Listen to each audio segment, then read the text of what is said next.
तो फिर निश्चिंत विश्राम किया। पूज्य श्री क्षमादेव जी की हम सब याद करते हैं, जिन्होंने ये हरा भरा रमणीक सुहावन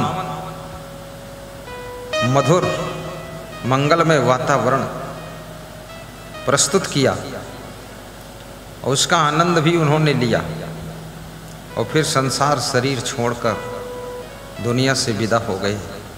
लेकिन ये स्वर्ग जैसा स्थान हमारे आपके आनंद लेने के लिए सौंप कर चले गए। उनके लिए जोरदार ताली बजाइए।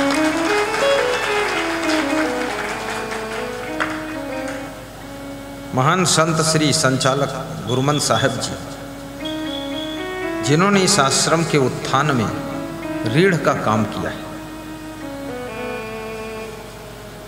उनको भी हम स्मरण करते हैं, नमन करते हैं। और ये 7 दिन का जो सत्संग रखा गया है, ये समस्त महान पुरुषों की स्मृति में याद में रखा गया है।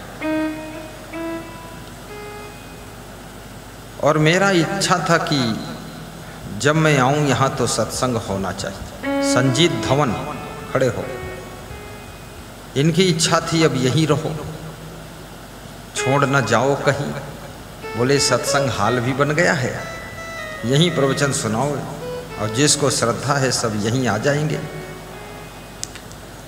तो मैंने कहा हम जब आएंगे तब सुनाया करेंगे, बाकी अभी थोड़ा बाहर जाने दो। बड़ी श्रद्धा उनकी, आशीर्वाद है। संजीत धवन फोटा पुना, बैठिए। अभिलाष गुप्ता जी मेरे लिए स्लीपर लाए, चरण पादुका बरेली से, बहुत फर्स्ट क्लास। सुमन गुप्ता जी, उनकी माता ताल मखाना भून कर लाई। संजीत धवन 2 पैकेट सोन पापड़ी लाई। श्रीमती उषा गुप्ता आंवला मुरब्बा और पपीता लेकर आई। और एक डब्बा में कुछ और था, वो बताया था इसमें ये है, मैं भूल गया, छोटा डब्बा है। एक भक्त ऐसा है बर्फी भी लाया है, दूसरा भक्त बर्फी भी लाया, कोई सेव भी लाया है, कोई भक्त केला लाया है, कोई टोकरी में फल लाया है, एक भक्त दान का पात्र लाया है। जिसका दान का पात्र है वो आ जाए यहाँ। जो दान पात्र लेकर आए हैं वो दान पात्र उठाकर ऊपर लेकर आ जाए। थोड़ा जल्दी आएंगे, स्पीड से। पात्र तुम दे दो, उनको चढ़ना ना पड़े। वो नीचे से खड़े होकर हाथ जोड़ देंगे, ऊपर ही आ जाएंगे। जब तक हम वर्षा करेंगे, दान वर्षा, ऊपर ही आ जाओ। देखिए ये भाव है इनका। रोज गुरु की पूजा करते हैं और श्रद्धा से दान देते हैं। ताली बजा लो।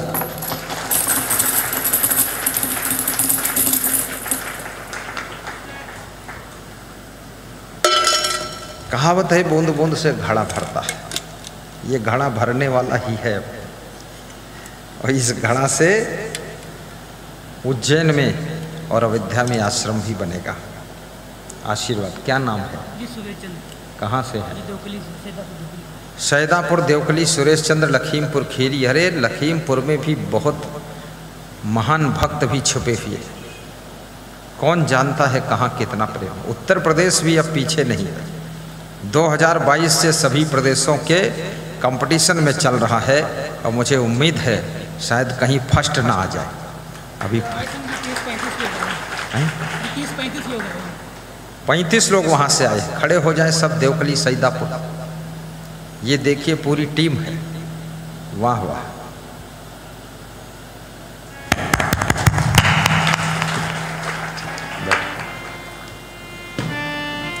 बैठिए।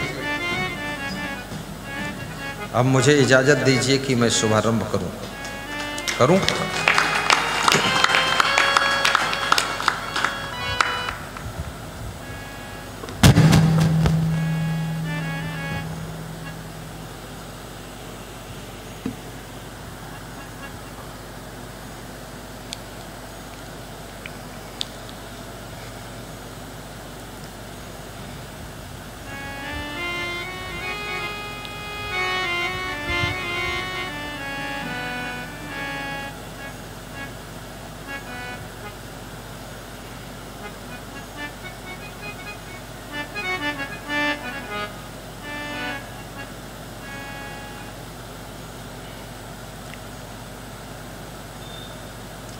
ईशा वास्योपनिषद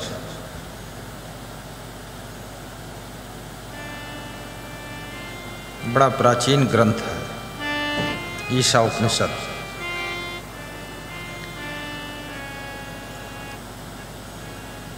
ऋषि ने जो उपनिषद का पहला मंत्र कहा है,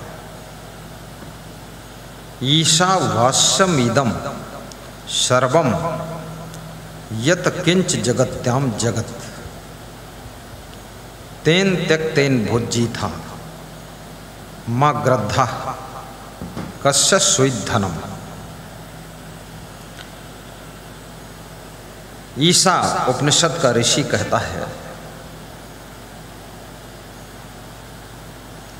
कि ये जो संसार है ये नश्वर है, जो मिला है छूटने वाला है,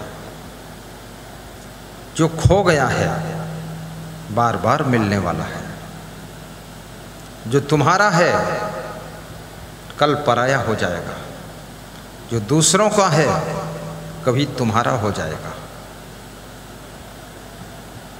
जो मिले हैं लोग बिछुड़ जाएंगे, जो बिछुड़ गए हैं वो फिर कभी मिल जाएंगे। शाम हुई है कल सवेरा हो जाएगा, और सवेरे की लहर है तो दोपहरी भी आने वाली है, और शाम को सूरज ढलने वाला है। उगता सूरज धीरे धीरे ढलता है, ढल जाएगा। जो समय मिला है वो सरकने वाला है, जो धन मिला है उसको छोड़कर तुम जाने वाले हो।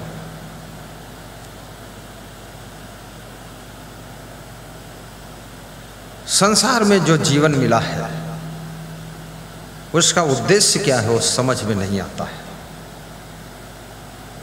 बस सवेरा हुआ तेल घी साग लाना, दोपहरी हुई बाल बच्चे खिलाना, हुई सांझ आलस्य निद्रा सताती, अरे हाय यूं ही चली आयु जाती। उम्र ऐसे बीतती है जैसे अंजलि में भरा हुआ जल। तुम लाख कोशिश करते हो कि टपकने ना पाए, फिर भी वो रिस रिस कर टपक टपक कर सब नीचे गिर जाता है, और एक समय आता है कि अंजलि खाली हो जाती है। ऐसे ही 100 साल की उम्र, एक दिन एक रात, 1 मिनट 1 सेकंड 1 घंटा गुजरते गुजरते 100 वर्ष भी गुजर जाते हैं। लेकिन वो 100 वर्ष भी आपके लिए कम है, कम है, क्योंकि जो जो तुमने ठाना था वो पूरा नहीं हुआ, सब अधूरा है। योजनाएं बहुत थी, अधूरी है। प्लानिंगें बहुत किया था, सब अधूरी है। कुछ कार्य तो शुभारंभ ही नहीं हुए हैं, और जीवन की अंतिम घड़ी की घंटी बज गई है, जाने का वक्त आ गया। और एक विचारक ने बड़ी मजे की बात कही है, आगाह अपनी मौत से कोई बसर नहीं। बसर माने आदमी होता है, आगाह माने पहले से। जैसे लोग कहते हैं ना, तुम पहले से हमको आगाह कर देते, बता देते, सूचना दे देते कि आज हम आने वाले हैं। तो मौत के बारे में कोई आगाह नहीं है, कोई सूचना नहीं, कोई पता नहीं है। आगाह अपनी मौत का कोई बसर नहीं, कोई नहीं जानता मेरी मौत कब आएगी। लेकिन सामान 100 वर्ष का है, 100 वर्ष की उम्र है, पल की खबर नहीं, परंतु एक पल की खबर नहीं। तो फिर क्या करना चाहिए? मरने से डरना नहीं, क्योंकि शरीर मरण धर्म है, और मृत्यु भी तुमको नहीं मार पाती है। तुम्हारी आत्मा अजर अमर अविनाशी है। तुम शरीर नहीं हो, तुम आत्मा हो, तुम चेतन हो, तुम अविनाशी हो, तुम शिव स्वरूप हो, शरीर परिवर्तन जीते जी भी होता रहता है। बचपन से जवान, जवान से बूढ़ा, बूढ़े से जर्जर, जर्जर से ये शरीर मुर्दा हो जाता है। लेकिन आत्मा का ना बचपन होता है, न कुमार अवस्था होती है, न बाल अवस्था होती है, न पौगंड अवस्था होती, न गर्भावस्था होती है। आत्मा की न युवावस्था होती है, न जवानी अवस्था होती है, न बुढ़ापा अवस्था होती है, न जर्जर अवस्था होती, न मरण अवस्था होती है। सारी अवस्था से पार है ये आत्मा और वही तुम हो। इसलिए मृत्यु तुम्हारा कुछ नहीं बिगाड़ सकती है, क्यों तुम अजर अमर अविनाशी हो, तुम मरने वाले नहीं। ये जो परिवार आज तुम्हारे पास में है, ऐसा परिवार तुमको बहुत बार मिल चुका है। न जाने कितनी बार पति मिला, पत्नी मिली, बच्चे मिले, दादा दादी मिले, मामा मामी, नाना नानी, मौसा मौसी, ठग चोर बदमाश बेईमान लफंगे सब मिले। अनेक जन्मों में अनेक बार बारंबार सबसे भेंट मुलाकात हो चुकी है। लेकिन हर जन्म में नए शरीर के रूप में माँ मिलती है, नए शरीर के रूप में पिताजी मिलते हैं, और नया रूप लेकर के बेटा मिलता, बेटी मिलती है, और नए रूप रंग में नाना नानी भी मिलते हैं। और बहुत बार वही आत्माएं घूम घूम कर, शरीर बदल बदल कर तुम्हारे किसी न किसी रिश्ते के रूप में तुम्हारी जिंदगी में मिलते हैं। तुम उनको जान नहीं पाते कि ये पहले से मिले थे। कभी कभी कहते हो ये न जाने कौन जन्म का दुश्मन हमारा पैदा हुआ साथ में, ऐसा बोलते हो। वास्तव में कोई जन्म का होगा वो, लेकिन इसकी भी चिंता नहीं है। सामान 100 वर्ष का पल की खबर नहीं, एक पलक की खबर नहीं है। जिस समय पंडित कृष्णदत्त गुरुमंत्र लेने के लिए समय टाल रहे थे, उनकी धर्मपत्नी श्रीमती सुंदरी देवी उनको समझा रही थी। कितने घरों में पत्नियां समझाती रहती हैं अपने अपने पतियों को गुरुमंत्र ले लो, पति टालता रहता है। नारी शब्द, नारी का रूप भक्ति का रूप होता है, इसलिए नारियों में भक्ति ज़्यादा होती है, नारियों में भक्ति जल्दी आती है। पुरुषों में मुश्किल से आती है, किसी किसी में ज़्यादा आती, किसी किसी में कम आती, किसी किसी में देर में आती और किसी किसी में तो आती ही नहीं। पूरा घर धक्का मारता लेकिन कोई फर्क नहीं। पंचों की बात सर पर, खूंटा वही दर पर। सब समझाते हैं, कोई सुनते नहीं। लोग कहते हैं अभी क्या देर हो रही है, ले लेंगे गुरुमंत्र, अरे अभी बहुत उम्र बाकी पड़ी। ऐसा लगता है रजिस्ट्री करा कर बैठे हैं कि 80 साल और जीऊंगा। उस समय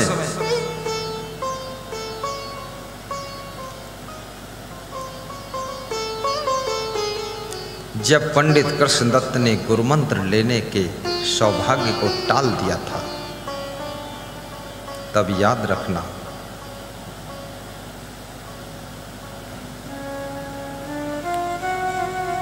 काल खड़ा था वहीं पर पास में। काल काल खड़ा सिर ऊपरे, सबके सिर के ऊपर काल मंडराता रहता है। इसलिए लोगों ने महाकाल की पूजा शुरू कर दी कि काल का बाप महाकाल। मैं कितने लोगों की गाड़ियों के पीछे लिखा हुआ देखा जय महाकाल। अब एक्सीडेंट क्या करे जब काल का महाकाल आ रहा है।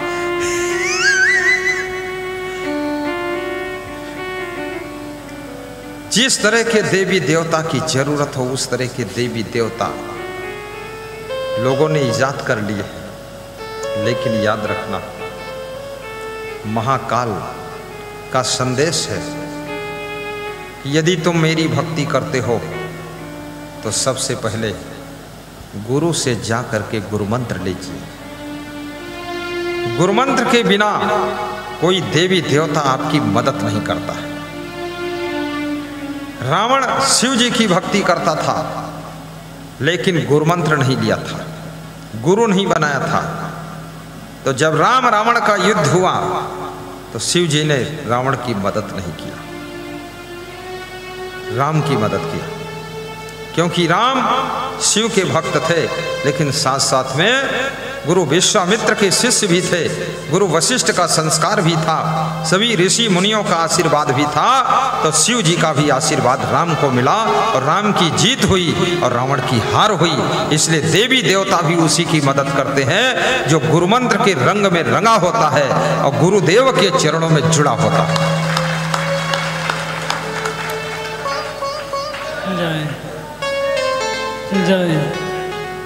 तो काल क्या कहता है उस समय? पल पहाड़ की खबर नहीं धौ यामे का हो। अरे कृष्णदत्त, एक पलक की तो खबर नहीं है, ना जाने क्या होने वाला है। और तुम आगे की आशा कर रहे हो, तुम कह रहे हो कि कार्तिक में गुरुमंत्र लूंगा, शुक्ल पक्ष में गुरुमंत्र लूंगा। काल मुस्कुराता है, काल हंसे मुख मोय, मुंह मोड़ कर पीछे मुंह घुमा कर हंसता है काल। अब तुमको सोच होता होगा काल भी हंसता है, बिल्कुल हंसेगा, क्योंकि काल जैसे शेर जब तुमको मारता है तब खुश होता है, तो ऐसे काल भी जब मारता है, किसी को मारने को पाता ना तो खूब हंसता है कि दांव लग गया अब। लेकिन काल के गाल में सभी लोग समा गए, समाते ही जा रहे हैं। पर याद रखना, महाकाल की भक्ति करना, पर गुरुमंत्र जरूर लेना, सत्संग जरूर सुनना, संतों का आशीर्वाद भी लेना, तो काल भी तुम्हारा कुछ नहीं कर पाएगा। क्योंकि काल मारे उससे पहले तुमको अपने अविनाशी आत्मा का बोध हो जाएगा, तब ये ज्ञान हो जाएगा कि हम अमर हैं, अजर हैं, हमको कोई मार ही नहीं सकता है। तब काल का प्रभाव भी तुम पर नहीं रहेगा।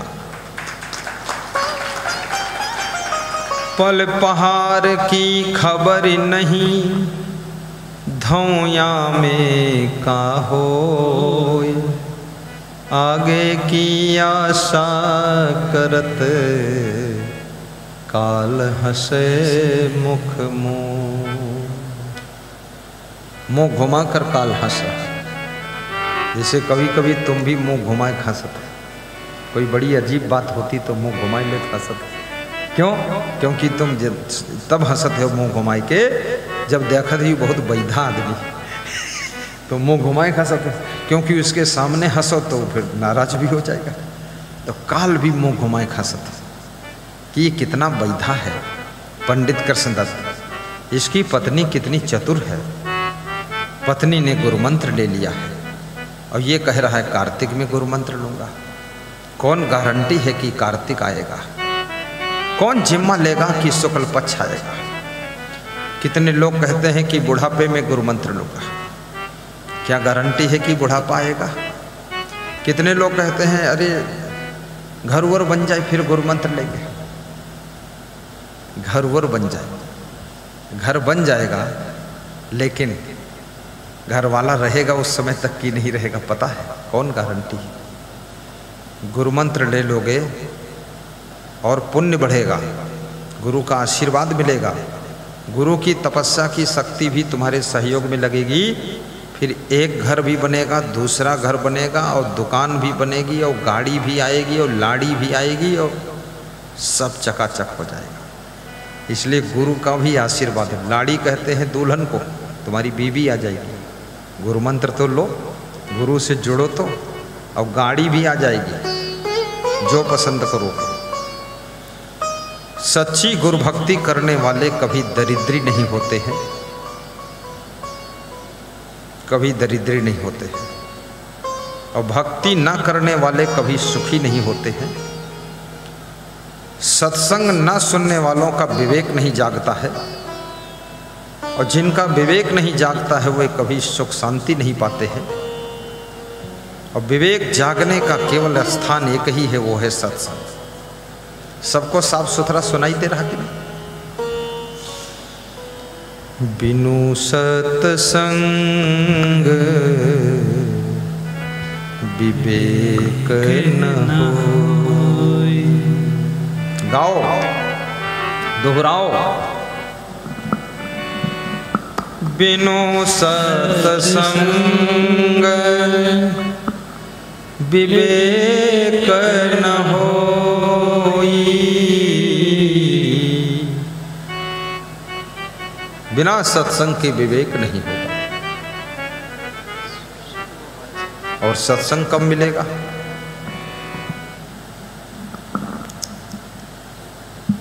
पुण्य पुंज बिनु मिलहि न संता।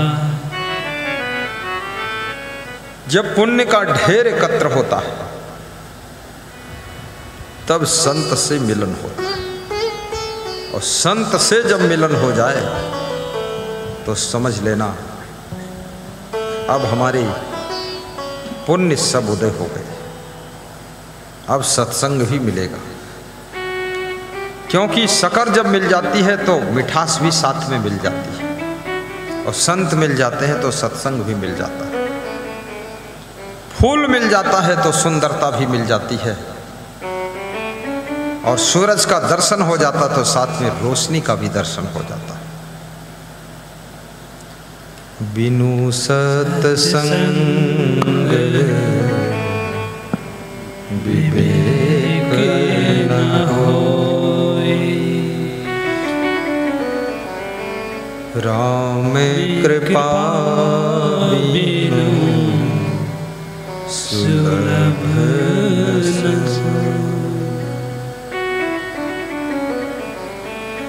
अक्षय अटल गुरु की कृपा और निज कृपा जो हो। दोनों सन्मुख होए जब तब जग बंधन हो। सद्गुरु विशाल देव बड़े भाव से कह रहे, गुरु की अक्षय अटल कृपा तुम पर हो जाए, लेकिन फिर भी तुम्हारा कल्याण नहीं होगा। कब तक? जब तक तुम्हारी कृपा भी तुम पर नहीं होगी तब तक। अक्षय अटल गुरु की कृपा और निज कृपा जो हो, आपकी भी कृपा आपके ऊपर होनी चाहिए। गुरु तो कृपा कर रहा है, लेकिन तुम खुद के ऊपर कृपा नहीं कर रहे। दोनों कृपा का जब दोनों सन्मुख हों, जब गुरु कृपा और तुम्हारी कृपा दोनों सामने हो जाए, उसी के बीच में तुम्हारा कल्याण हो जाएगा। संसार का बंधन छूट जाएगा और तुम्हारी आत्मा मुक्ति को प्राप्त हो जाएगी।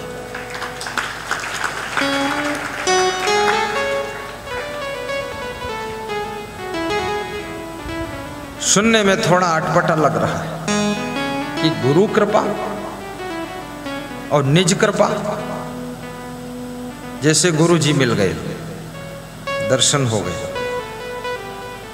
अब आगे की यात्रा आपको प्रारंभ करना है। उनका सत्संग सुनना, उनकी सेवा करना, बार बार उनका दर्शन करना, भंडारा करना, दान पुण्य करना, परोपकार करना, दूसरों को सत्संग में जोड़ना, बार बार सत्संग सुनना। अब ये कब होगा? जब तुम पर कृपा करोगे, जब आप आपके ऊपर कृपा करोगे। एक माता जी कह रही थी कि हम जो प्रवचन आप सुनाते हो गुरु जी, उसको हम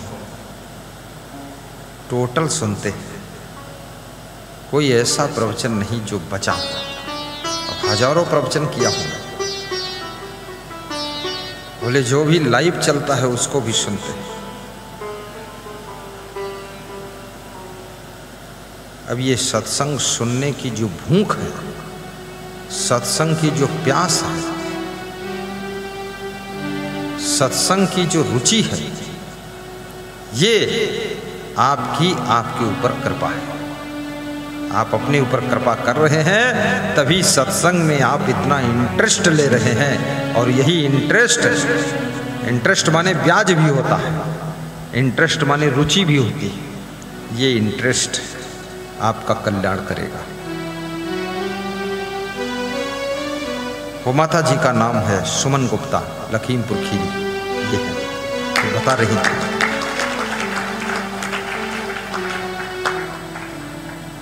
चौबीस घंटे पवित्र मन से भक्ति में रमने वाले लोग नारी से नारायणी की सत्ता को प्राप्त करते हैं, नर से नारायण की यात्रा करते हैं, पुरुष से पुरुषोत्तम बनते हैं और नर से नरोत्तम बनते हैं और सबके बीच में सर्वोत्तम बनते हैं। और याद रखना, धीरे धीरे वे उस ग्रेड में पहुंचते हैं जहां पर लोग उनसे मिल करके उनके पास बैठ करके भी शांति और सहानुभूति की एहसास करते हैं। ऐसी उनमें शक्ति पैदा हो जाती है।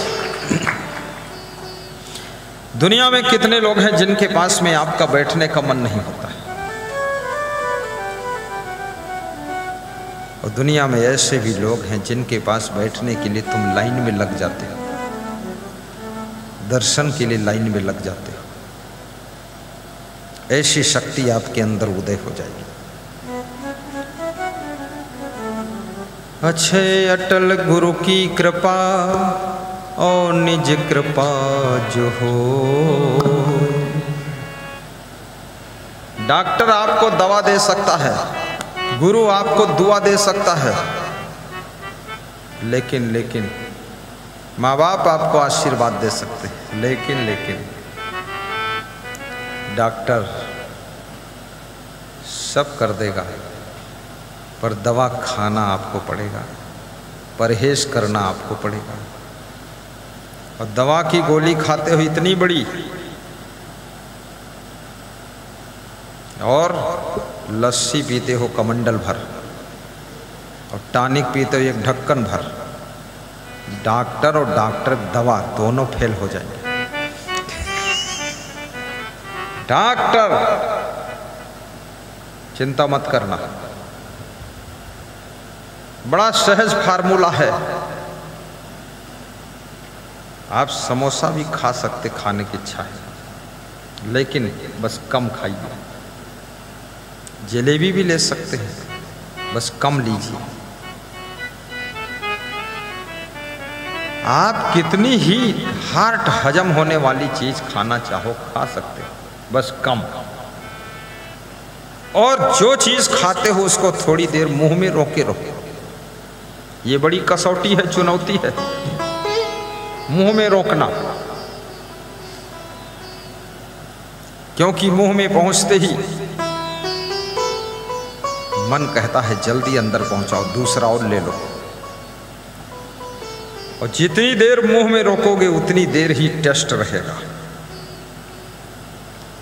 और टेस्ट भी लेना चाहिए, थोड़ी देर रोके रहो, चूसते रहो रसगुल्ला, कलाकंद, गुलाब जामुन, छेना, और एक और होता है कुछ स्पंज जैसा मीठा, रख लो मुंह में।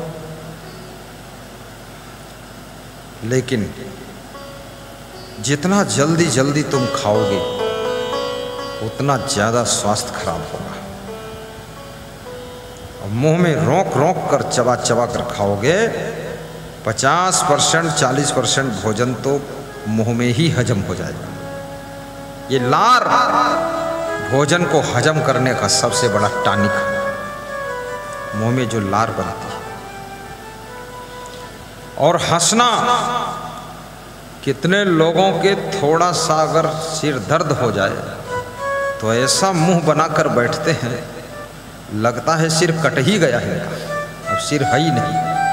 कमाल है। अरे सिर दर्द, बदन दर्द, अंगुली में दर्द, घुटना में दर्द, जॉइंट में दर्द, दर्द की दवा तुमने कभी नहीं सुना होगा कि हंसने से 50% दर्द खत्म होता है। ठहाका मारकर हंसो, बॉडी में कहीं भी दर्द हो, हंसना भी दर्द की दवा बन जाता है।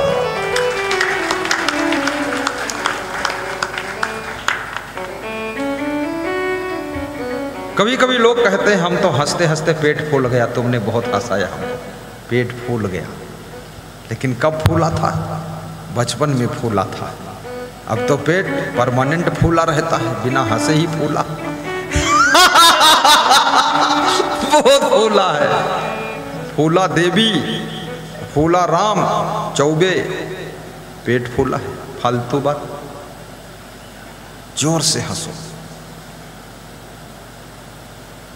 अकेले में हंसो तो भी ठीक है। कोई साथी न मिले तो अकेले भी हंस दिया करो, क्योंकि ये दुनिया के झमेले हरगिज कम न होंगे। ये कम होने वाले झमेले नहीं। अफसोस बस यही है, एक रोज हम न होंगे, एक रोज हम न होंगे। ये अफसोस है, ये झमेले कम नहीं होंगे।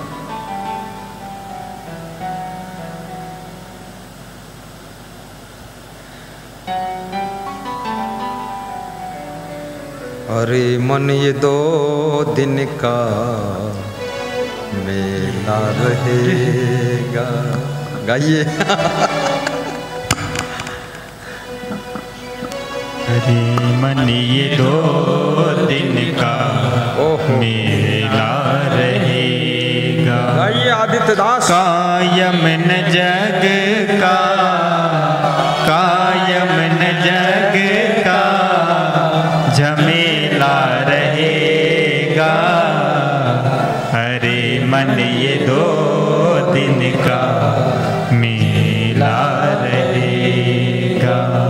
अरे मन ये 2 दिन का मेला रहेगा।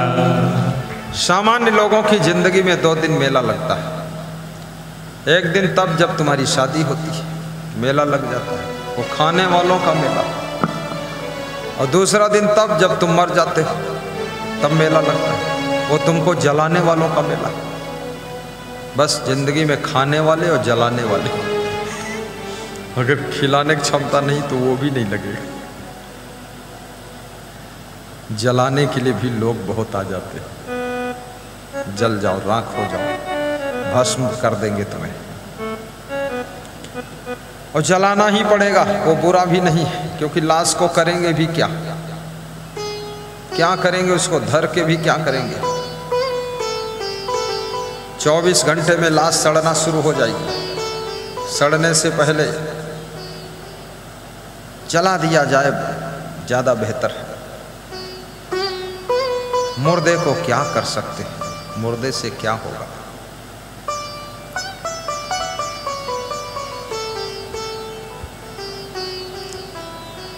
ये तो 2 दिन मेला, तो बाकी जिंदगी भर क्या?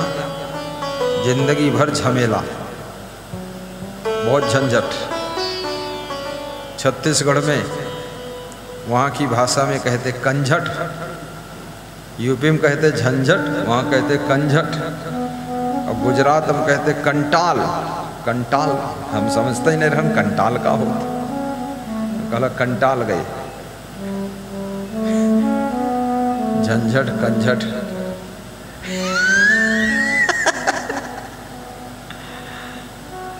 अरे मन ये 2 दिन का मेला रहेगा। अरे मन ये 2 दिन का। लेकिन यदि भक्त बन गए तो रोज सत्संग का मेला है। संत बन गए, रोज सत्संग का मेला है।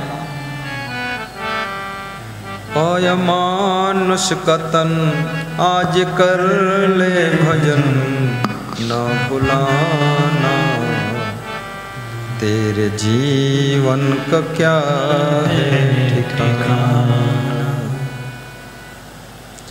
पाया मानुष तन अलबेला, कर लो संत समागम मेला। बेला फेर ना मिले, बेला फेर ना मिले।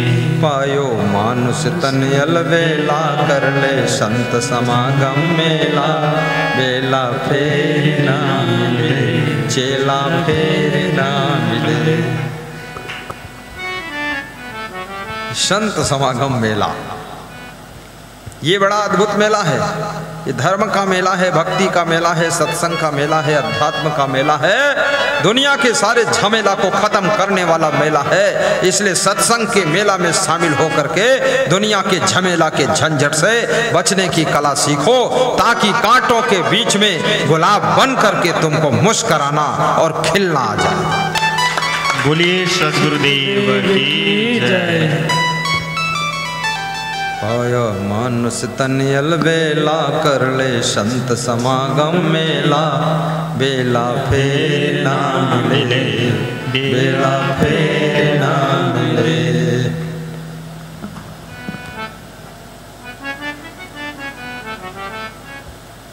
सुबह से लेकर शाम तक काम कैसे करना चाहिए, कबीर साहब ने काम करने का तरीका बताया। आज प्रेम रूपी कपड़ा पहनो। क्या प्रेम का कपड़ा भी कहीं फैक्ट्री में बनता है, मार्केट में बिकता है, कहीं मिलता है, कहीं नहीं?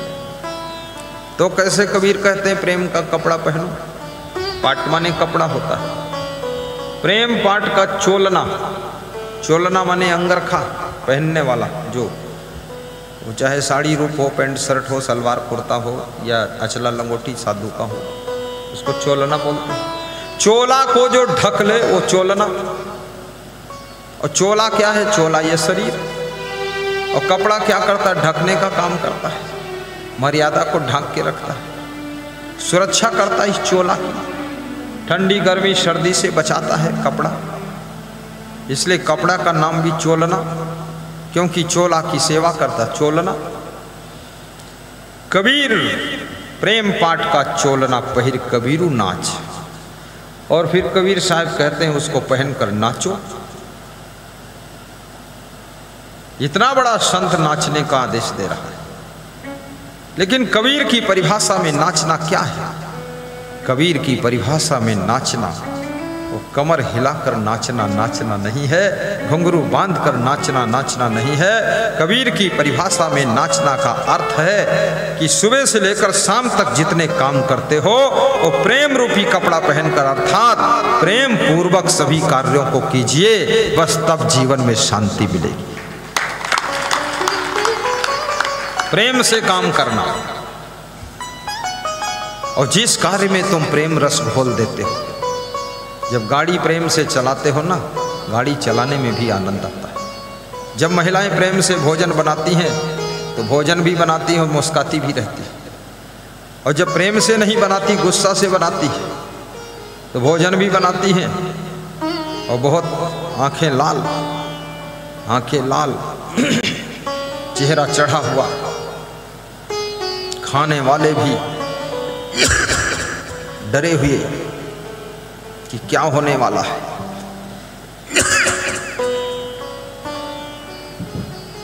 गुस्सा से बनाया हुआ भोजन, उसके स्वाद का रस खत्म हो जाता है। भोजन को रसायन शास्त्र कहा गया है। हमारे गुरु श्री क्षमादेव जी कहा करते थे, जितना प्रेम से भोजन बनाओगे उतना अधिक उसमें स्वाद आएगा, शुद्धता होगी, पवित्रता होगी। और जितना बिना मन के भोजन बनाओगे, प्रेम विहीन होकर बनाओगे, भोजन बेस्वाद हो जाएगा, कुछ जल जाएगा, कुछ कच्चा रह जाएगा, कुछ ऐसे हो जाएगा। हर कार्य में प्रेम चाहिए।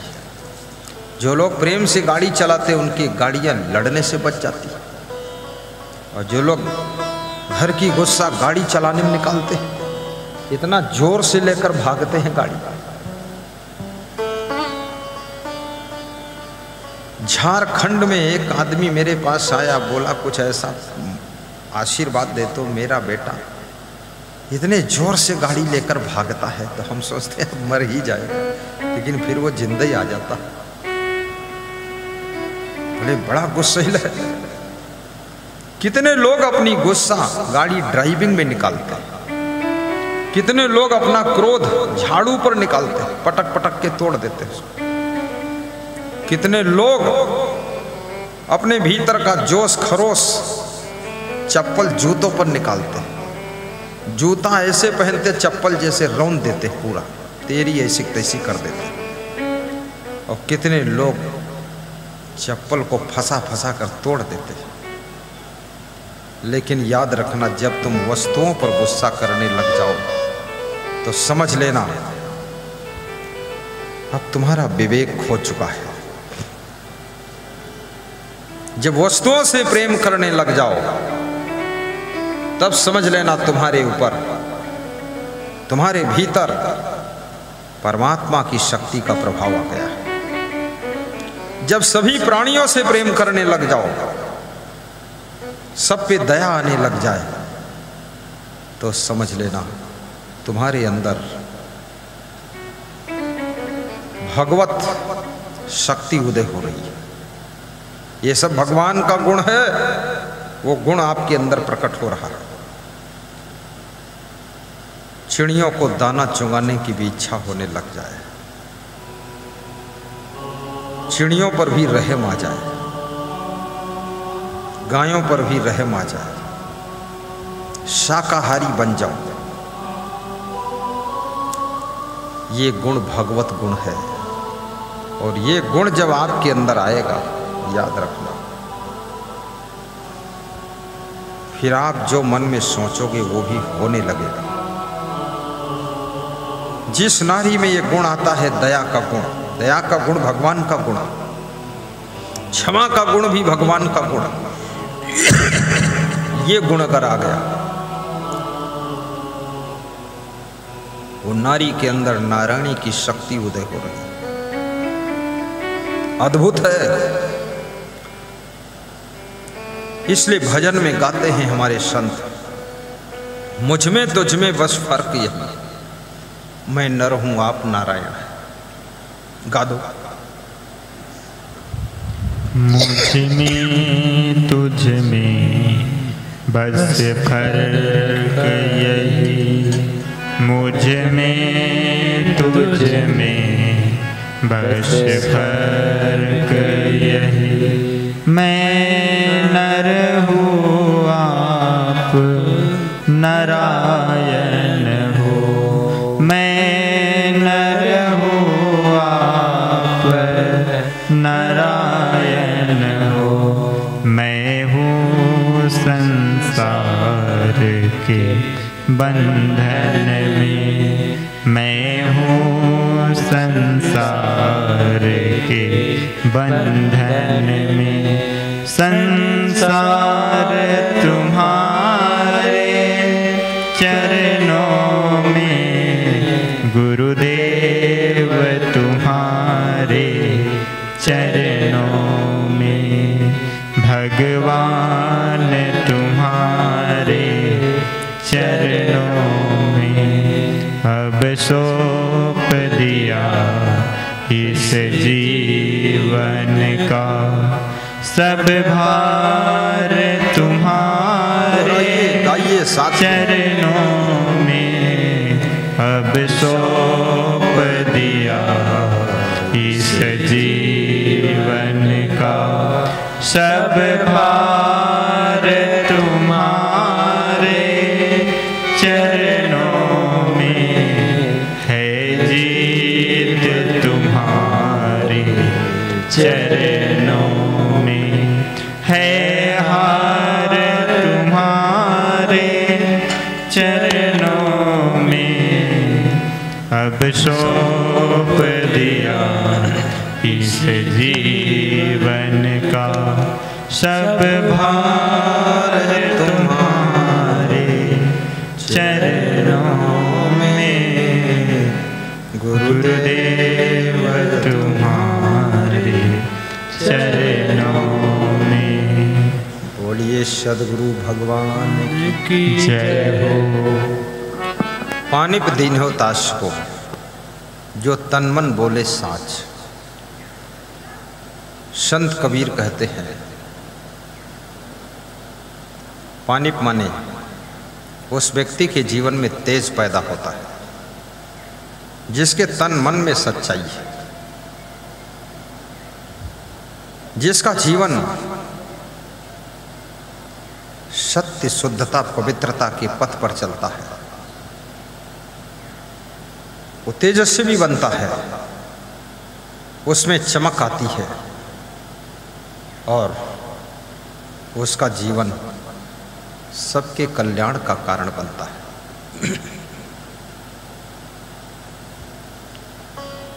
संसार में जितना तुम प्रेम से रहोगे उतना ज्यादा सुखी रहोगे। तुम्हारे स्वभाव के कारण यदि कोई दुखी है तो उसका पाप आपको लगेगा, और तुम्हारे चरित्र के कारण लोग दुख पा रहे हैं, तुम्हारे कर्मों के कारण, आदतों के कारण, तो उसके पाप के भागी बनोगे। सुख बांटो तो सुख मिलेगा, दुख बांटो तो दुख मिलेगा। यहां नेकी बदी दो रास्ते हैं, जरा गौर से सुन लो। तुम्हें चलना है जिस मार्ग से, अपना रास्ता चुन लो। यहां नेकी बदी दो रास्ते हैं, जरा गौर से सुन लो। तुम्हें चलना है जिस मार्ग से, अपना रास्ता चुन लो। पर चलने से पहले सोच लो अंजाम क्या होगा। भलाई कर भला होगा, बुराई कर बुरा होगा, बुराई कर बुरा होगा। इसलिए भले इंसान बनो,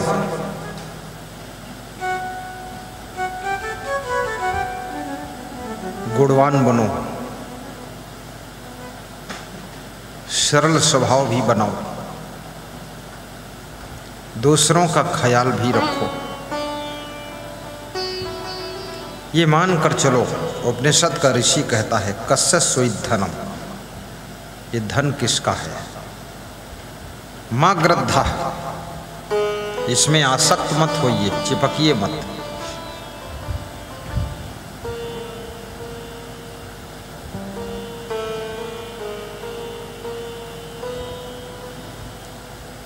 धन के बीच में भी त्याग पूर्वक रहो। परोपकार के लिए, धर्म के लिए, भक्ति के लिए धन का त्याग भी करो। तेन त्यक तेन भुज्जी था, उसे त्याग पूर्वक अपने लिए भी उपयोग करो और धर्म के लिए भी उसे त्याग करो।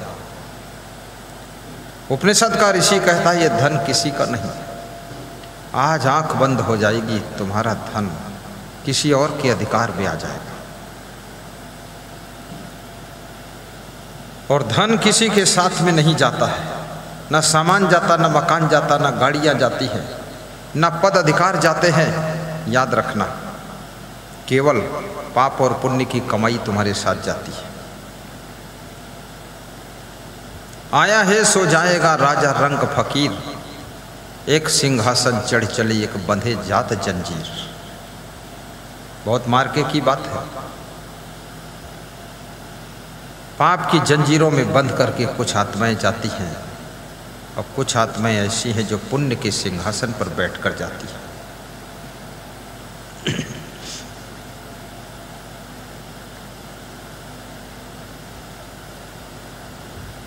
युधिष्ठिर की जब मृत्यु हुई तो उन्हें यमराज के पास में पहुंचाया गया। युधिष्ठिर का दूसरा नाम धर्मराज भी था। तो यमराज ने यमदूतों से कहा कि ये धर्मराज का कर्मों का खाता खोलो, देखो क्या लिखा है। यमदूतों ने कर्मों का खाता खोलकर पढ़ा और बताया कि एक दिन का नरक है, बाकी स्वर्ग है। युधिष्ठिर से पूछा गया पहले नरक जाओगे कि स्वर्ग में। युधिष्ठिर ने कहा पहले नरक जाऊंगा, एक दिन नरक भोग लूं, फिर परमानेंट स्वर्ग में रहूंगा। नरक भोगने के लिए युधिष्ठिर गए। नरक में जाकर देखा तो वहां सब नरकी जीव दुखी थे। पीप और मवाद, सड़ा गला नरक कुंड, कीड़े बिच्छू सांप उसमें तैर रहे हैं और काट रहे हैं। ऊपर से यमदूत मुगदर से मार रहे। ये प्रताड़ना देख करके, नरक में पड़े हुए जीवों के व्यथा को देखकर युधिष्ठिर को दया आ गई। उन्होंने कहा कि मेरा संपूर्ण पुण्य इन नरकियों को दे दिया जाए और मुझे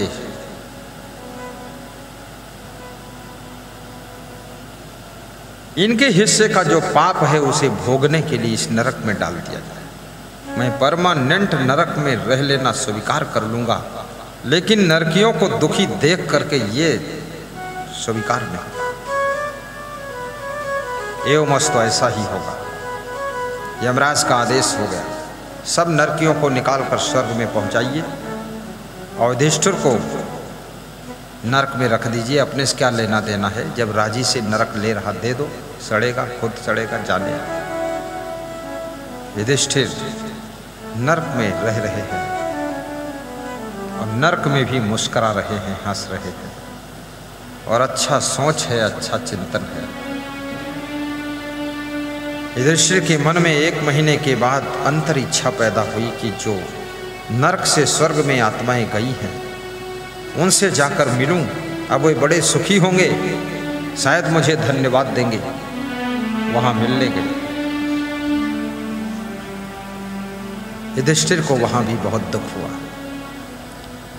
क्योंकि उन सब आत्माओं ने 1 महीने में अपने क्रोध से, ईर्ष्या द्वेष से, लड़ाई झगड़ा गुस्सा से, चोरी चपारी से, आलस्य से उस स्वर्ग को भी नरक बना दिया।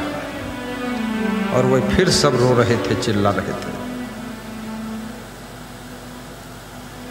और युधिष्ठिर के सरल स्वभाव से, प्रेम भरे हृदय से, परोपकारी मन से वो नरक 1 महीने में स्वर्ग में बदल गया। युधिष्ठिर ने यमदूतों से पूछा, जहां मैं रहता हूं नरक भी स्वर्ग बन जाता है और ये नरकी जीव स्वर्ग में रहते वहां भी नरक बन जाता है, इसका कारण क्या है? तो यमदूतों ने कहा, भगवान ने न नरक बनाया न स्वर्ग बनाया है। हर जीव अपने अपने सत्कर्मों से स्वर्ग बनाता है और दुष्कर्मों से नरक बनाता है। ये स्वर्ग नरक आदमी बनाने में स्वतंत्र है, जो चाहो बना लो और जो चाहो भोग लो। तो उनके जब मैं घर गया तो उन्होंने कहा, गुरुजी फूल पौधे भी देख लेना।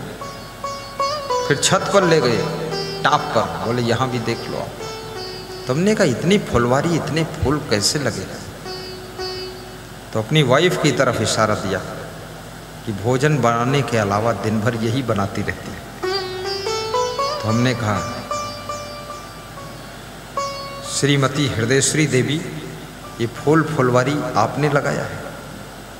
तो उन्होंने बताया कि 2 घंटे में भोजन बना देती हूँ, 1 घंटे सुबह योगा करती हूँ और बाकी समय हम फुलवारी में बिताते हैं। छत के ऊपर सब्जी भी थोड़ी उगा लेते। मैंने कहा, इतने बड़े इंजीनियर की पत्नी होकर,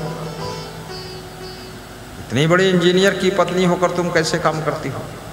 बोले, काम नहीं करूंगी तो अस्पताल में रहूंगी, इसलिए काम करता हूं। कुछ काम करो, कुछ काम करो, जग में रहकर कुछ नाम करो।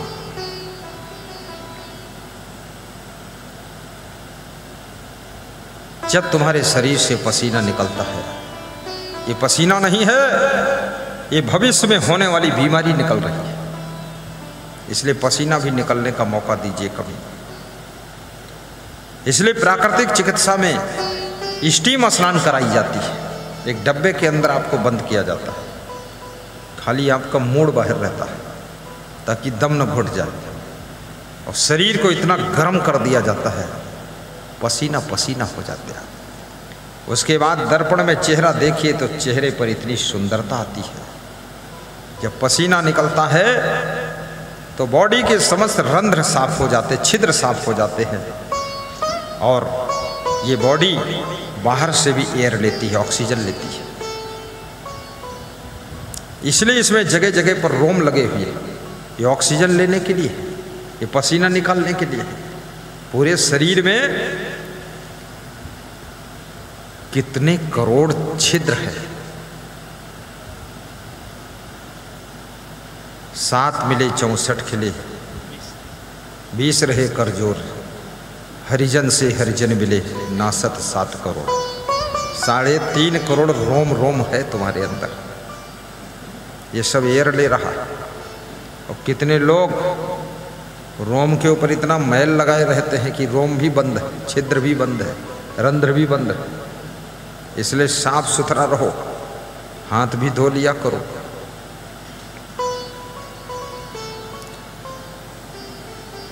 सदैव प्रसन्न रहने का भी अभ्यास कीजिए। भगवान श्री कृष्ण कहते हैं प्रसन्न चेतसो ही आसु बुद्धि पर्यतिष्ठति। श्रीमद् भगवत गीता में अर्जुन को समझाते हुए श्री कृष्ण कहते हैं कि प्रसन्न चित्त रहने वाले व्यक्ति की बुद्धि शांत रहती ही, स्थिर रहती है और स्मरण शक्ति कई गुना बढ़ जाती है। इसलिए हमेशा प्रसन्न रहने की आदत बनाई। कुछ लोगों को समस्या तो सबके जीवन में रहती है। कृष्ण के जीवन में तो सबसे अधिक समस्या थी, वे हंसते रहते थे। यदि तुम सोचो ये पूरा शरीर एकदम स्वस्थ हो जाए, ये स्वस्थ नहीं होगा। आपकी जो गाड़ी है एकदम ठीक नहीं रहती है, कुछ न कुछ खटपट रहता है। ये गाड़ी ये भी है शरीर, चलाते रहो। चलती का नाम गाड़ी, खड़ी का नाम खटारा। अगर इसको खड़ा कर दोगे खटारा हो जाएगा, और चलाते रहोगे शरीर को तो चलता रहेगा। अभी कल एक सज्जन मिले थे, कह रहे थे 117 साल उम्र के हमारे नाना जी हो गए। तो हमने कहा कमाल है। बोले चलते फिरते भी हैं, काम भी करते हैं, 117 साल के हो गए। हाँ, यही ये कुर्सी फैक्ट्री के मालिक के मेरे भाई बता रहे थे। ये जो कुर्सियाँ आई हैं उनकी फैक्ट्री में कल पधरौनी भी थी। 100 कुर्सी दान दिया है और हर कुर्सी पर 150 रुपये छोड़ दिया है।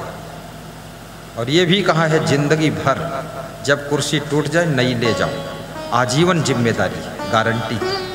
बोले अब खरीदने की जरूरत ही नहीं, हमेशा नई रहेगी आपकी, टूटी फूटी यहाँ डाल जाओ। बहुत खुश हो गए। दानी है, उदार हैं।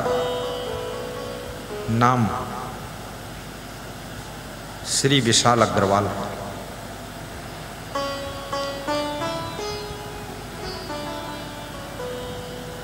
संत हरीश जी, संत नवीन जी ने उनको जाकर गुरु की भक्ति बताया, गुरु के बारे में बताया। उनका मन प्रभावित हो गया। फिर संतों को मिले आकर के, तो सभी संतों को भी 15,000 दक्षिणा दिया। बोले ऐसा संत हमने देखा नहीं, सब सफ़ेद कपड़ा पहने, बहुत अच्छा लग रहा। वास्तव में संसार में अच्छे और सच्चे संत का दर्शन भी बड़े सौभाग्य से होता है। इसीलिए लोग अयोध्या से भी यहाँ आ रहे हैं, गोरखपुर से यहाँ आते हैं, हरिद्वार से भी आते हैं और बनारस से भी आते हैं। मैंने एक व्यक्ति से पूछा बनारस में इतना संत है, वहाँ से क्यों आए? बोले वहाँ बना रस है, ताज़ा रस नहीं, बासी हो गया। तो हमने कहा इधर इतनी दूर आते हो? बोले विश्वनाथ भगवान ने सपना दिया है कि लखीमपुर खीरी में एक तपोभूमि आश्रम है, वहाँ जाओ और आपका नाम सपने में आया कि उनसे मिलो, उनका सत्संग सुनो। विश्वनाथ भगवान ने भेजा है। हमने कहा विश्वनाथ ये नहीं कहा कि यहीं? बोले नहीं, यहाँ का बताया है, यहाँ आया हूँ आपके पास। और वही महान भक्त यहाँ के बन गए, बड़ी श्रद्धा उनकी बढ़ी।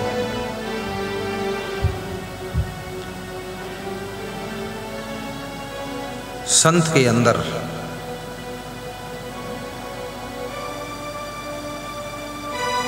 भगवत शक्ति होती है।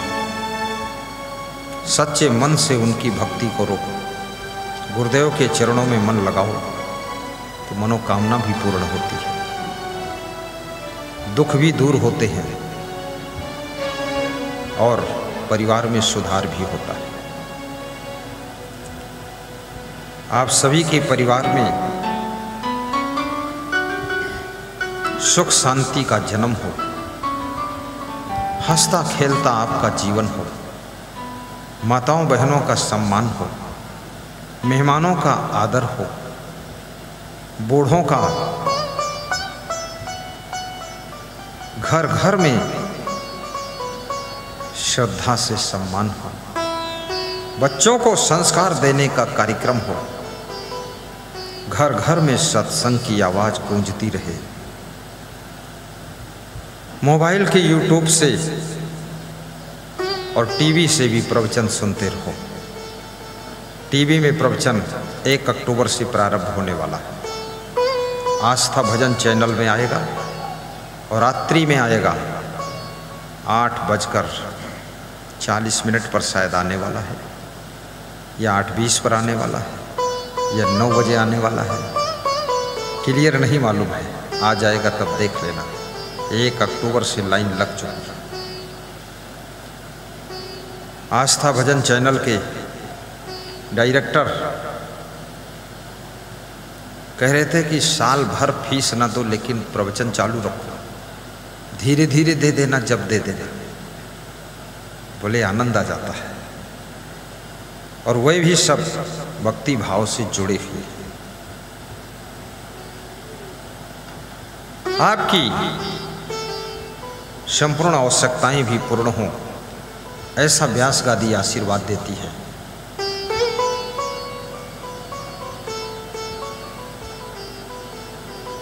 कबीर मन निर्मल भया जैसे गंगा नीर, पाछे पाछे हरि फिरे कहत कबीर कबीर। आपके पति पत्नी के बीच में प्रेम सौहार्द बढ़े, भाई भाई में लगाव बढ़े, ईमानदारी वफादारी जिम्मेदारी के साथ रिश्तों को आप सुरक्षित रखें। साल में बार बार गुरुदेव का दर्शन करें, कभी संकोच न करें कि अभी गए थे अब फिर क्यों जाएं। महान श्रद्धा मूर्ति यहाँ एक माता जी बैठी हैं, लखनऊ भी गई थी सत्संग दर्शन में, और लखनऊ से वे परसों ही वापस आई हैं, और आज फिर यहाँ आई है। मैं उनसे कहूँगा कभी संकोच न करना।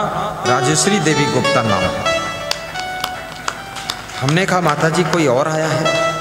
बोले और कोई नहीं है, बस आपके श्रद्धा का स्मरण हुआ, नाम लेकर हम चल पड़े, सुरक्षित पहुंच गए।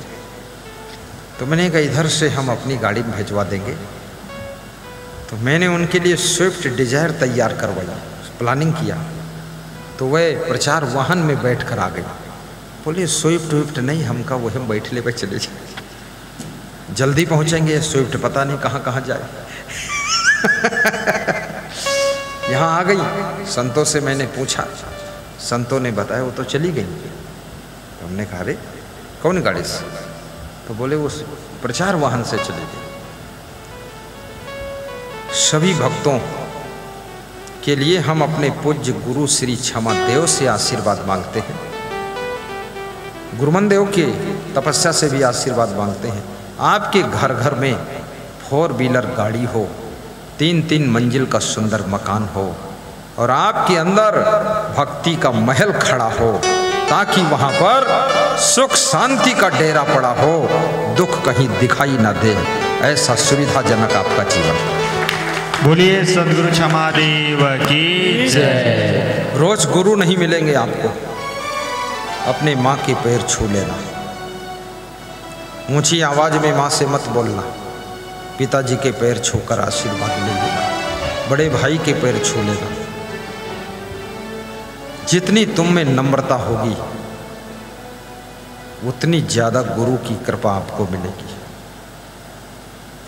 और माँ की आज्ञा का पालन ही और पिता का प्रेम और गुरु का आशीर्वाद आपको महान बनाएगा, सुख शांति देगा। अपनी बूढ़ी सासू की भी सेवा करना। ये मत सोचना ये बूढ़ी है, ये बूढ़ी है और तुम बूढ़ी हो जाओगी। तुम्हारा भी नंबर लगा है, बुढ़ापा सबको बुला रहा। और जो कुछ जमा करते हो कर्मों की बैंक में वही मिलता है। सासू की सेवा करने वाली, ससुर की सेवा करने वाली बहुएं जब स्वयं सासू बनती हैं तब उनकी भी सेवा करने के लिए ये प्रकृति इंतजाम कर देती है, कुदरत इंतजाम कर देती है। इसलिए सेवा भी करना। आप सभी का जीवन मंगलमय हो। अब सत्संग समापन की ओर जा रहा है, क्योंकि वर्षा ऋतु का समय है। बड़ी विचित्र बात है।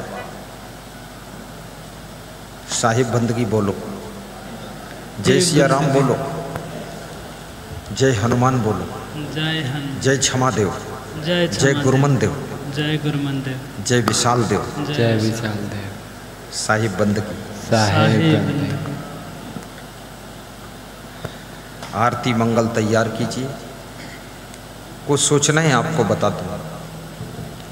5 नवंबर से 11 नवंबर तक तीर्थ नगरी अयोध्या, राम की जन्मभूमि में सुखद सत्संग कथा सरयू के तट पर प्रवाहित होगी। तीर्थ में सत्संग कराने की योजना के तहत ये प्रोग्राम होगा। आज का सत्संग ऑनलाइन आयोजक हैं आज के श्रीमान प्रीतेश कुमार जी, निवासी मनवल, जिला जौनपुर, उत्तर प्रदेश। 6001 की राशि भेजा है कि आज के भंडारे में हम भी यजमान हैं।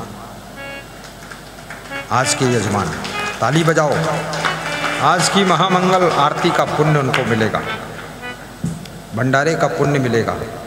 श्रीमान मोहनलाल मीणा, निवासी लिंबा खेड़ा, जिला प्रतापगढ़, उत्तर प्रदेश। आपने 5051 की राशि आज के भंडारा में यजमान बन करके ट्रस्ट के अकाउंट में भेजा है। आपके लिए भी व्यास गादी आशीर्वाद देती है। ताली बजाइए जोर से। नाम तो ऐसा लग रहा है कि ये आदमी राजस्थान का है। जिला प्रतापगढ़, ग्राम लिंबा खेड़ा और उत्तर प्रदेश लिखा है। अब जो भी हो कन्फ्यूजन, तो राजस्थान लग रहा है, सुधार लेना जो भी होगा। ये हमारे भक्त सहयोग कर दो, यहाँ रख लो। देखिए भंडारे की सामग्री लेकर आए। 1 बोरी चावल, 5 किलो तेल, 1 पेटी फल, वाह, और 1 बोरी कुछ और आ रहा है। आटा, आटा है। आइडिया से बोलता हूँ, हाँ गलत हो जाए। ये देखिए कहाँ से आए हैं भक्त लोग, पर्ची लिख कर देना। रूपेश दास, पर्ची लिख कर लाएं, शर्मिंदा ना हो। लिखवा दीजिए कार्यालय में जाकर। हाँ, कार्यालय में चले जाइए। देखिए कितनी श्रद्धा है। उत्तर प्रदेश, जिला फिरोजाबाद, रानी नगर कोटला रोड, पंकज कुमार कुशवाहा के जन्मदिन के उपलक्ष्य में उन्होंने गुप्त सेवा राशि भेजा है। उनको भी व्यास गादी आशीर्वाद दे रही है। पंकज कुमार को आशीर्वाद, आयुष्मान भव, गुणवान भव, धनवान भव। श्रीमती निर्मला देवी जायसवाल, निवासी रानीगंज, कैसोला, प्रतापगढ़ जिला, उत्तर प्रदेश। आपने आज का सत्संग सुन करके प्रसन्न होकर के 1100 रुपये दक्षिणा गुरु जी को भेजा है। ताली बजा दीजिए। महान भक्त श्री निर्भय सिंह, आपका 18 सितंबर को जन्मदिन था। ग्राम बरसातपुर, जिला जौनपुर। आप अभी निवास करते हैं अंधेरी, मुंबई, महाराष्ट्र। संतों के लिए जो ये संत मंडली है, इनके लिए 500 की राशि दक्षिणा के रूप में भेजा है। इनके लिए भी ताली बजा दो। धन्य हो निर्भय सिंह जी।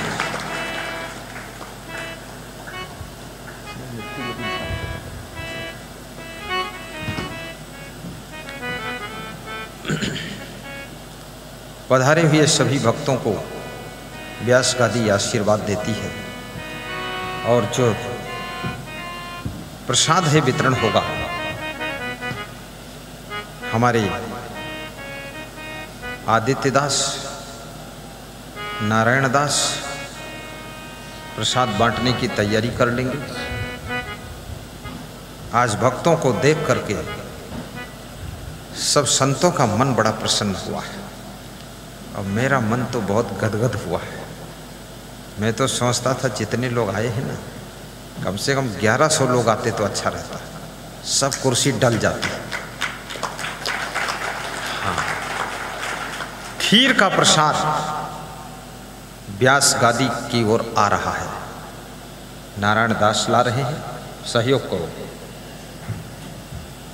पकड़ो, ऊपर लाइए, गुरु जी को स्पर्श करा दीजिए और फिर ले जाकर ये वितरण होगा।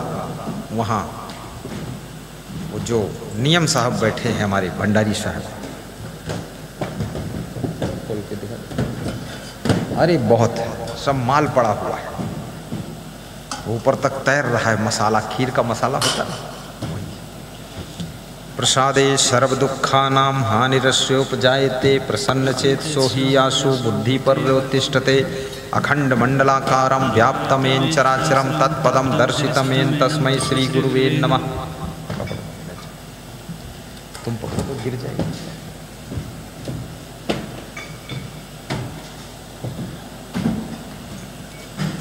साहिब बंदगी बोलो।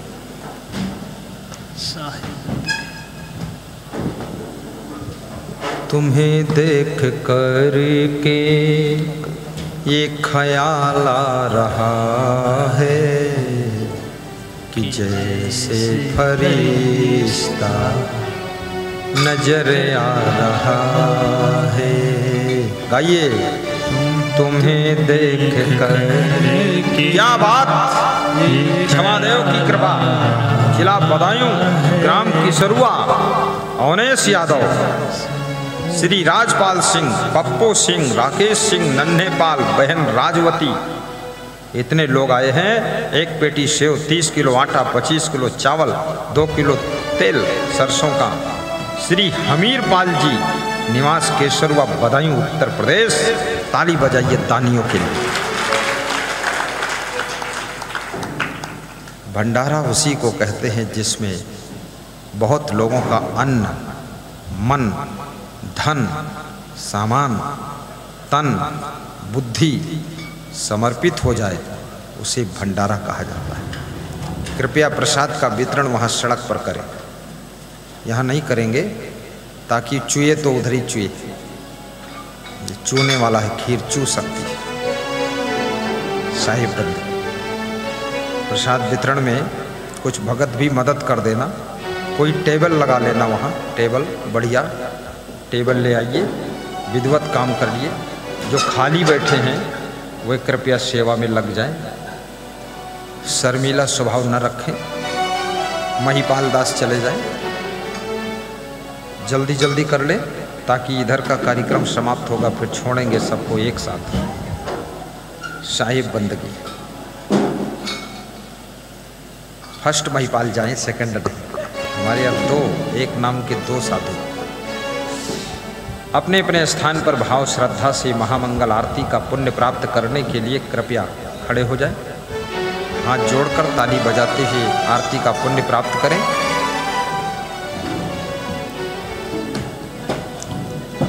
आरती आगे की लाइन की पूरी हो जाए तो पीछे बढ़ा देना, पीछे वालों को दे देना, संकोच नहीं करना।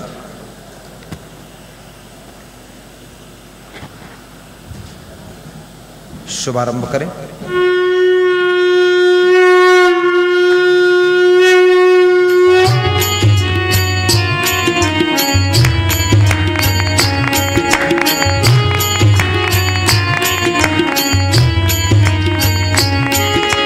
जय जय क्षमा देवा साहेब, जय जय क्षमा देवा। आरती करें हम सब, आरती करें हम सब, भक्ति घन देवा साहेब, जय जय क्षमा देवा।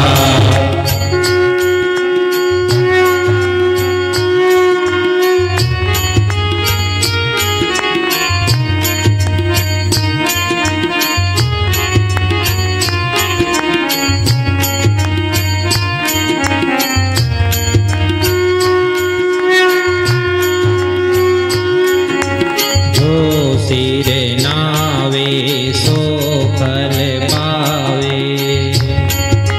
युक्ति तब पावे साहिब युक्ति तब पावे। चरण पड़ायह सेवक चरण पड़ायह सेवक सुमरे गुरुदेवा। साहिब जय जय क्षमा देवा।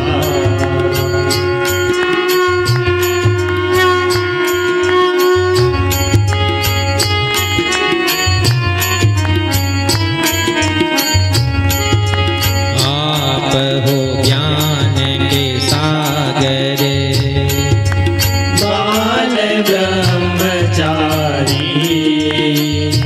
साहिब बाल ब्रह्मचारी। हम हैं भक्त तुम्हारे। हम हैं भक्त तुम्हारे। पाप हरो देवा। साहिब जय जय क्षमा देवा।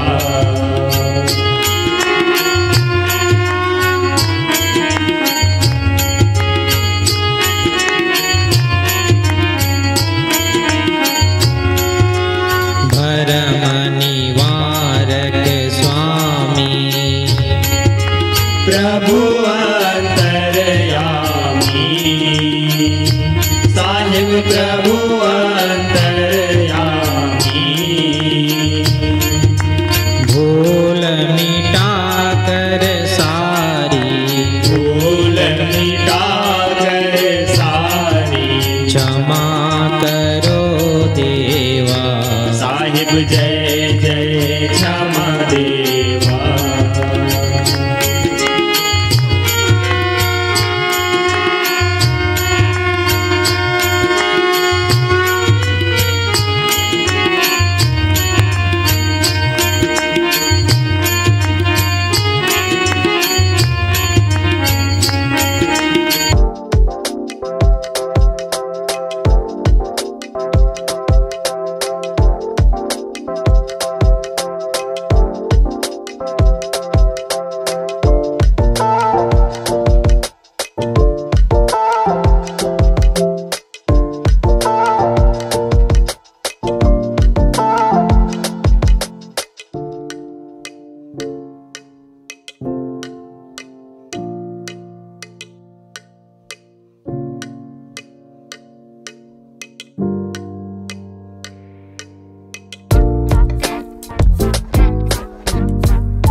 साहिब जय जय क्षमा देवा।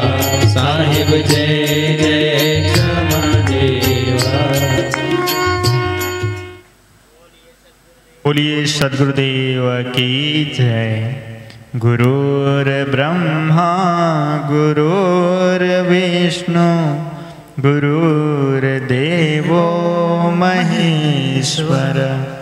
गुरुर्साक्षात् परब्रह्म तस्मै श्री गुरुवे नमः। तस्मै श्री गुरुवे नमः। ध्यान मूलं गुरुर्मूर्ति पूजा मूलं गुरुपदं मंत्रमूलं गुरुर्वाक्यं मोक्षमूलं गुरुकृपा।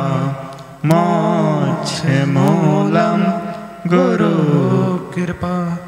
त्वमेव माता च पिता त्वमेव त्वमेव बन्धुश्च सखा त्वमेव त्वमेव विद्या च द्रविणं त्वमेव त्वमेव सर्वं मम देव देव त्वमेव सर्वं मम देव देव। बोलिए सद्गुरुदेव की जय। अब सभी यथास्थान बैठे और त्रैबार बंदगी करें। सभी जहाँ बैठे थे कुर्सियों पर ही बैठकर बंदगी कर सकते हैं। साहेब बंदगी, साहेब बंदगी, साहेब बंदगी। बोलिए सद्गुरु भगवान की जय, संत समाज की जय, भक्त समाज की जय। साहेब बंदगी, साहेब बंदगी, साहेब बंदगी। अब सभी भक्त यथास्थान विराजित रहें, बैठे रहें, कोई खड़े नहीं होंगे और सभी आरती के दर्शन प्राप्त करें। पूज्य गुरुदेव प्रखर तेजस्वी राष्ट्रीय संत श्री असंग देव जी के आगामी सुखद सत्संग समागम की जानकारी पूज्य श्री गुरुदेव जी के जन कल्याणकारी सेवाओं में गौ सेवा या गुरुदेव की महान संकल्प राम जन्मभूमि अयोध्या में एवं कुंभ नगरी उज्जैन में आश्रम निर्माण के पुण्य प्रकल्प में सहभागी बनने या पूज्य श्री गुरुदेव जी के सुखद सत्संग समागम अपने ग्राम या क्षेत्र में आयोजन के लिए आज ही संत श्री असंग देव मोबाइल ऐप डाउनलोड करें या हमारे इन नंबरों पर संपर्क करें 9516261111 और 9516262222।